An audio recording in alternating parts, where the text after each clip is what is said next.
አረብ ሀገር ቀዳዳን ይሞላል እንጂ ህይወት አይቀይርም። እህቴ ወይውዴ ልመጣ 2 ወር ብቻ ነው የቀረኝ። 4 አመት ሊሞላኝ 2 ወር ብቻ ስለሆነ የቀረኝ እየተዘጋጀው ነው ልመጣ። ምን ትይኛለሽ? ወይ እህቴ ምን ይዘሽ ነው የምትመጪው? ማሬ እዚህ ምን አለሽ እና ምን ታርፊያለሽ? ቦታ ገዝተሻል፣ ግን ቦታ ብቻ ምን ያደርግልሻል? እዚህ መተሽ ማረፊያሽ ምንድነው? አው ግን ያው ታስታውሽ ከሆነ ከ2 አመት በፊት ራሱ ደውዬ ልመጣ ነው ስልሽ ያልሽኝ ይሄንኑ ነበር። እህቴንም ብዬሽ ነበረ፣ ግን ደግሞ ያው ነው አሁን የተቀየረ ነገር የለም። ቦታ ነው ያለሽ፣ መተሽ ምን ላይ እንደምታርፍ እኮ ነው ማለት ሁለተኛ ስደት እንዳትገቢ ስለማስብ ነው። እዚህ መተሽ ሁለተኛ ስደት ከምትሄጂ እዛው ሆነሽ 1 አመት ጨምረሽ የሆነ ነገር አስታክልሽ ማረፊያሽን ይዘሽ ብትመለሽ እኮ ብዬ ነው። አውቃለሁ እረዳለሁ እንደዛ መሆኑን፣ ግን ስደት ከመጣው ምን እንደተረዳው ታውቂያለሽ? ምን ተረዳሽ ውዴ? ስደት ጎዶላችንን መሙሊያ እንጂ በጭራሽ እስከመጨረሻው ህይወታችንን እንደማይቀይር ነው የተረዳሁት። ከ2 አመት በፊት ምንም የለኝም ብዬ አስቤ ነበር የቀረሁት፣ ግን አሁንም ምንም የለኝም።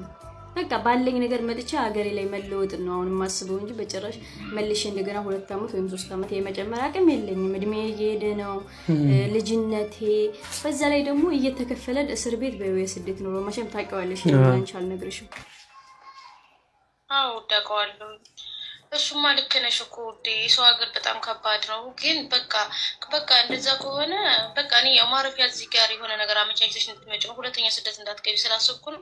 በቃ እህቴን ብትመጪልኝ እኮ ደስ ይለኛል። እሺ እህቴ በቃ ነይ ቶሎ፣ በቃ እዚሁ ሀገራችን ላይ እንሰራለን፣ እንደውም እንሰራለን። ነይ ቶሎ። የምን አባቱ የሰው ሀገር ነው አልፎ ላይ አልፍ። በቃ እድሜ መጨረስ ነው እባክሽ። እኔም አይቼው እንደሆነ በቅቶኛል። በቃ ነይ ቶሎ የኔ ውድ። እኔም እንደ እኔ እንዳትሆኒ ብዬ እኮ ነው ሁሉ ጨርሰሽ ነይ ብዬ ነው። እሺ ማሬ፣ እሺ ይህ የሁላችንም የስደተኞች ታሪክ ነው። 2 አመት ብንጨምርም 3 አመት ብንጨምርም ከፍ የሚል ነገር የለም። እዚህ ሀገር እስከሆነ ድረስ ይሄኛው ዓለም እያለፈን ነው ያለው እንጂ ለኛ በጭራሽ ጠብ የሚያደርግልን ነገር የለም። ስለዚህ 2 አመት አስባችሁ ከመጣችሁ 2 አመት ከሞላችሁ ሄዱ። 10 አመት ብትቆዩም 2 አመት ብትቆዩም እዚህ ሀገር ምንም የሚቀየር ነገር የለም። ስደት የቀዳዳችን መሙያ እንጂ በጭራሽ ህይወታችን ሊቀየር አይችልም።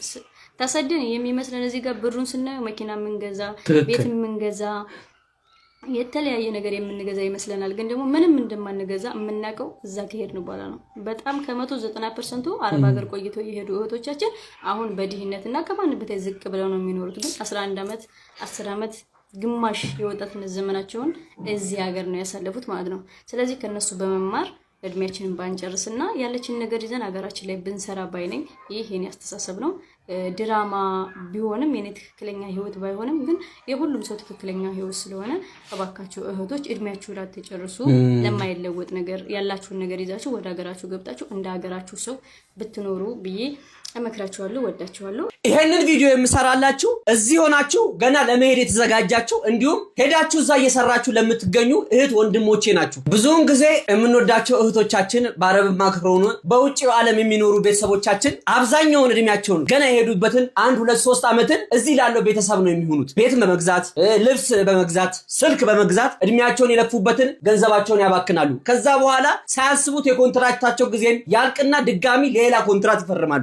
ሁሉም እህቶቻችን ላይ የሚሆን ነው። እናንተ በወር ውስጥ 30 ቀን ሰርታችሁ 1 ቀን የወር ደሞዛችሁ ይከፈላል። ይህ ማለት በአመት 12 ጊዜ ብቻ ነው የሚከፈላችሁ ማለት ነው። የልፋታችሁ ውጤት 12 ጊዜ ስታባዙት በጣም ትንሽ ነው። ምንም ጊዜ ቢሆን ቅድሚያ ለራሳችሁ መስጠታችሁን እንዳዘነጉ። ወዳችኋለሁ።